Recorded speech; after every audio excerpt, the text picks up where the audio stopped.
So co-living and PadSplit has become a solution for many people who are having a hard time trying to find affordable housing or affordable living. There's a lot of people that are having a very hard time paying their rent or even finding an affordable place to live. This is where co-living and PadSplit come in. Today we want to explore how do you build a co-living and PadSplit rental empire? How do you build a portfolio with giving people the solution for affordable housing? In this video, we're also going to cover the best property that would suit this particular co-living dynamic. And also we're going to show you a few properties that might make sense for you to buy and convert into co-living to create a solution for people looking for affordable housing. And you want to stay until the end of the video because at the end, we're going to show you a few properties that makes a lot of sense and how you're going to be able to cut these properties up or to transform them into profitable co-living option. That way you're solving two problems. You're making more money for yourself, building your rental portfolio, but more importantly, you are creating affordable housing for people that do not have that solution or that need a way out. They need a way to live a comfortable life affordably. In today's market, the traditional fix and flip and a lot of different real estate avenues that was making a lot of money a few years ago, they're no longer making the money that they are. And now in today's market, more investors are buying to hold. Now, how do you buy to hold affordably? By doing different rental programs. The problem with renting is you have the landlord and the tenant issues. You have some states that are more landlord friendly and some states that are more tenant friendly. We happen to be in the state of Florida, and the state of Florida is definitely landlord friendly. The reason why co-living is a better solution, by the way, is because the people who are renting, they're not going to be tenants. They're going to be members. So they're going to be members, and as members, they're paying weekly dues. So they're paying their rent weekly. They're not paying the rent monthly. If you're going to be building co-living and PadSplit as a portfolio, you definitely want to have members and not tenants. That's the first thing. So if you're having members and they don't pay the rent for 1 week, obviously they would not be able to stay in the property for the following week. So you don't have to go through the whole eviction process. That's definitely a big plus. Now let's talk about how to design the home that you want to do the co-living in. First, you don't want to break the bank. So you want to find affordable properties that's going to make sense in this model. And by the way, this is a perfect solution for the BRRRR method. So the BRRRR method is buy, renovate, refinance, repeat. That's what you're going to be doing to build your rental portfolio in the co-living and PadSplit. By the way, if this is the first time watching our videos, my team and I would love to help you locate the perfect property that can be used for co-living and PadSplit. We're working with many different investors right now. We even have a builder that's building these properties specifically for co-living and PadSplit. Our information should be somewhere below here. If you want to schedule a quick Zoom call just to go over more details of the video as we get deeper into it, be sure to just schedule a Zoom call and we would love to help you find the perfect property that will give you the best profits for your co-living portfolio. Now let's jump in.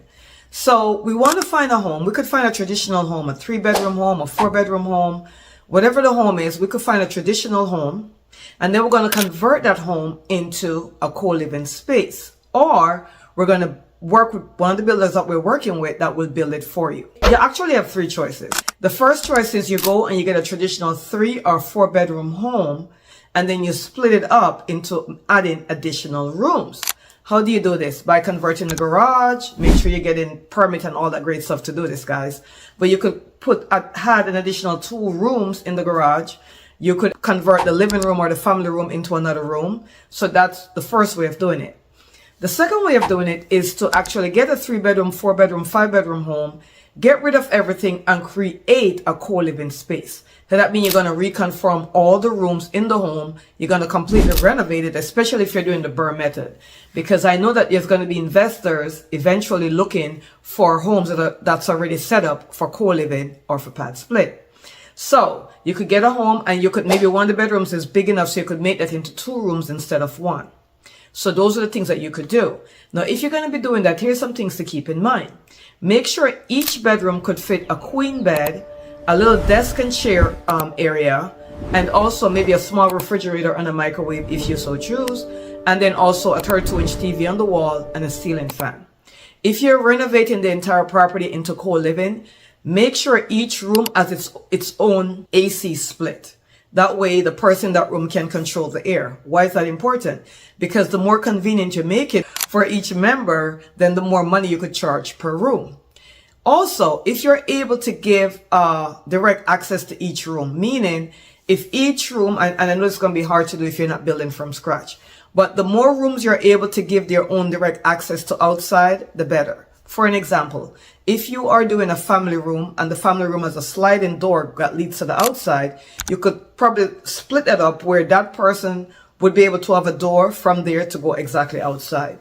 Also, if you're converting a garage, let's say you're putting 2 rooms in the garage and the garage already have a side door, one of those rooms could have access directly to that door, or maybe those 2 rooms in the garage will have access to that door directly.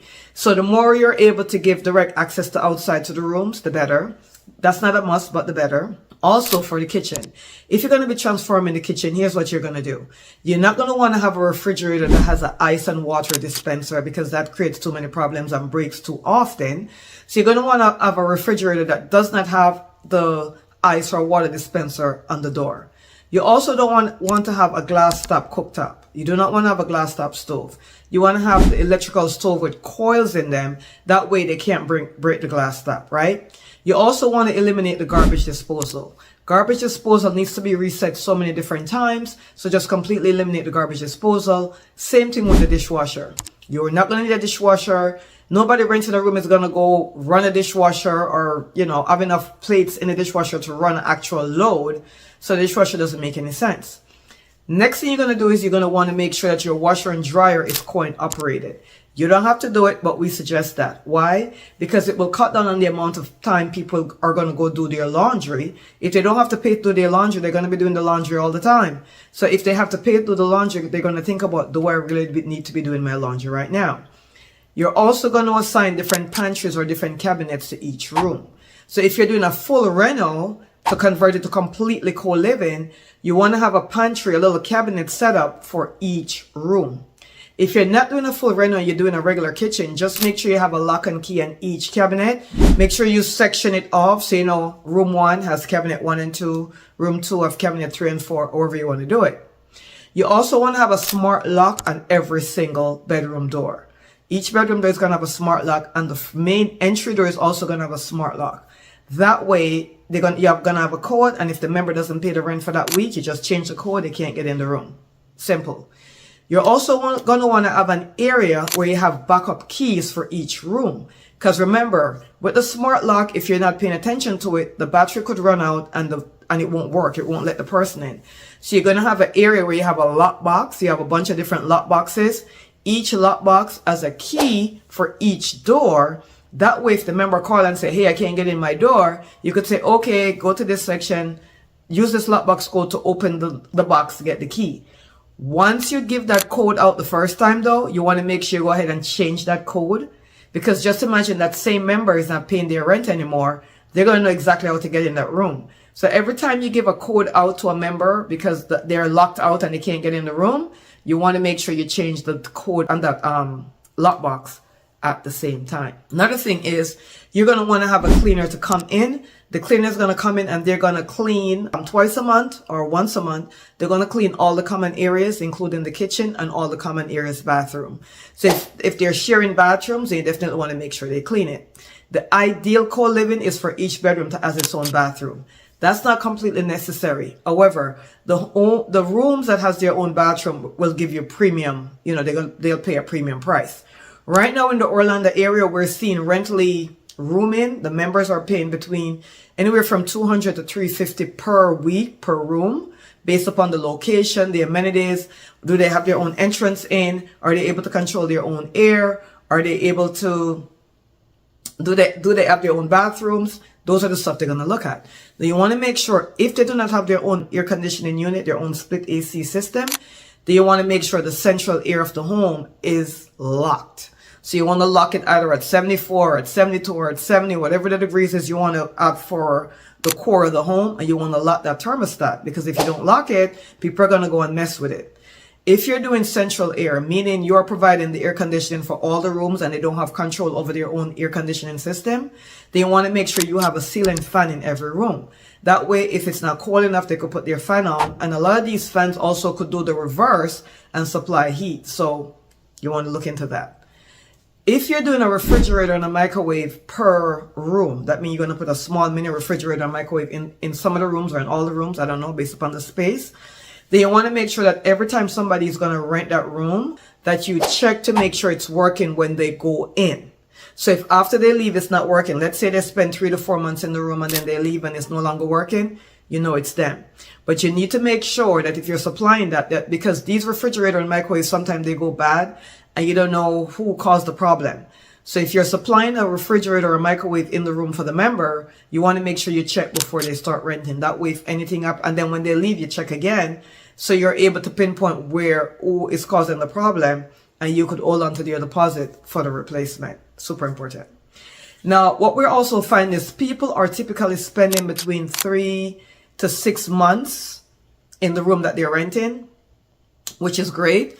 So you're not going to have as much of a turnover as you think you may have. Some investors are also providing 4 pillows, a sheet set, a comforter set, that kind of stuff. You could provide that or not. Some investors are doing furnished, some are doing unfurnished. We see that the people that are doing furnished, they make more money per room and they see better occupancy rate if it's furnished. Because a lot of these people, they don't have any furniture of such, so they prefer if they're renting a furnished room. Now let's talk about location. What are some of the locations you should consider? You want to be close to, definitely commuter friendly, so close to trains, buses, anything that makes it easy to travel. You also want to be maybe close to a hospital, because a lot of nurses, they rent furnished rooms. That's great. You also want to be close to maybe a big employer of the area. So maybe a mall, a shopping center, maybe close to an Amazon center, anything that's going to be giving employment, maybe close to a theme park as it is in the Orlando area and our area. You do not want to buy an HOA. So HOA is out of the question because HOA have way too many rules. You also want to make sure that there's no restriction in street parking. Some of the members will have cars, some will not have cars, but you want to make sure you're giving a solution where if they cannot park on the driveway or the parking spot or whatever you're going to provide, then they're going to be able to park on the street with no issues at all. That's why you do not want to be in a HOA at all. Also, you want to be in a CD community, I would say. AB communities, maybe not. But you could, because there's also luxury pad splits or people who are looking to rent a furnished room in a more upper middle class area. So A and B isn't bad, but at the core of this, you want to be in a CD community. You want to be close to transportation is super duper duper important. You definitely want to do that. Now let's look at the different properties that may be better choices or good choices for your portfolio. Let's look into that.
Okay, so as you could see, just as what we just looked at a while ago, the ideal property is going to be 1,500 to 2,200 square feet. It's going to be in a CD community, no HOA of any kind at all. You want to have 3 to 4 bedrooms to work from. That way you could add more rooms. So if you did a 3-bedroom home and you're able to get 6 bedrooms out of it by converting the garage, living and family room, you could convert that. Also, you don't need a huge room. So some rooms can probably be converted or expanded upon, as you could just see. So guys, if you're thinking to build a co-living empire and you want to jump into this, definitely reach out to us. Also remember, there's new construction that you could build from scratch. We have a builder that's building from scratch, and they're building 4 bedrooms. Each room has its own 4 to 6 bedrooms. Each bedroom has its own entrance, has its own split AC. They're going to have their own pantry. So in the kitchen, they're going to have the pantry. Each pantry is going to be designated to each room. They're going to be building a laundry area and a dining area. You definitely want to have, also kitchen is important, and a dining area. So you definitely want to have a dining area where they could congregate and eat. So one, you could do a mild conversion and just add some rooms to the home. 2, you could do a full-on renovation where you're redoing the entire home into co-living. Or 3, you could build from scratch. You could find the land. This builder, if you have your own land, they'll build on it. Or you can just have them build from scratch. They will provide the land. They're building different areas in the Orlando area. So these are all your choices. So guys, let's go ahead and start to build our co-living empire and build out our rental portfolio for generational wealth. See you on the next one.